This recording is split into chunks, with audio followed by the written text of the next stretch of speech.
A priori, c'est mieux. Ben voilà, c'est parti. Bonjour à tous. Moi, je vais commencer par une question. Est-ce que vous savez quel sport comptabilise 2 millions de licenciés en France? Alors, je suis désolé, c'est pas le golf. Je vous aide, c'est le foot, effectivement.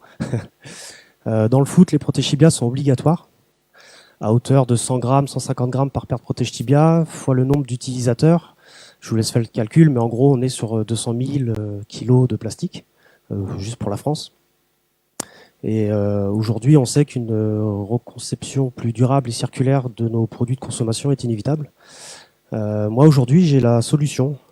Cette petite brique de jus d'orange ou de lait qu'on a tous dans notre frigo à la maison, aujourd'hui, elle est brûlée parce qu'à l'intérieur, il y a de l'aluminium, une partie carton, une partie aluminium, et donc c'est brûlé.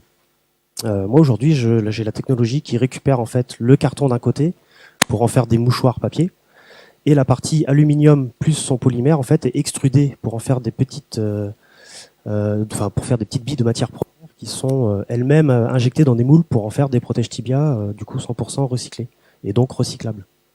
Donc ça c'est la première innovation, mais ça me permet de lancer une gamme de protèges tibia standard pour Monsieur Tout le Monde à partir d'une trentaine d'euros.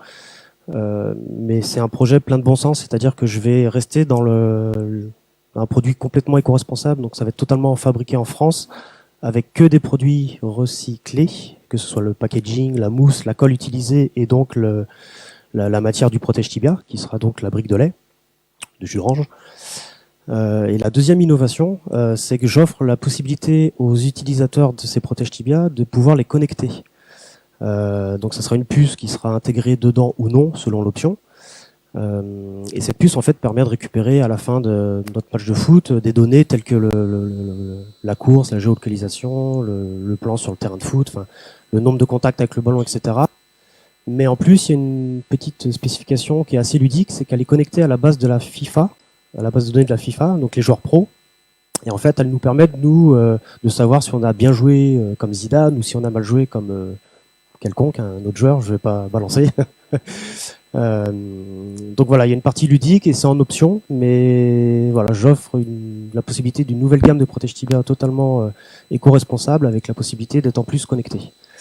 Malheureusement, j'ai pas beaucoup plus de chiffres à vous donner parce que cette technologie, je la connais depuis 3 semaines. C'est un fournisseur qui vient de me la donner.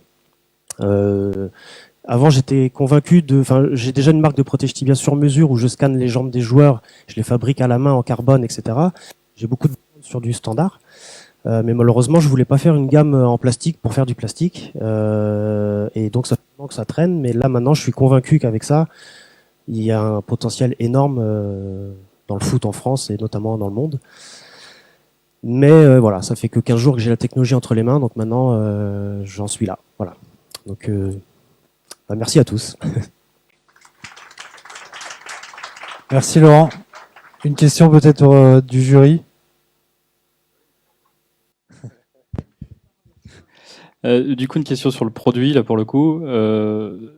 Du coup, vous n'êtes pas propriétaire de la techno qui permet de séparer les éléments, c'est ça ? Non, et comme ce matin on le disait, on a beaucoup parlé d'open source, j'ai ni envie de le breveter, ni envie de l'acquérir, ni quoi que ce soit. L'idée c'est même plutôt que tout le monde se mette à recycler ça pour faire des pots de fleurs, des je ne sais quoi. C'était exactement ça le sens de ma question, c'est que vous le faites pour les protèges tibiens, ça a l'air d'être votre métier d'origine. Voilà. Mais demain, voilà, exactement, c'est vraiment au contraire, on va faire en sorte que tout le monde puisse recycler cette petite boîte de lait ou de jus d'orange pour en faire ce qu'on veut en fait.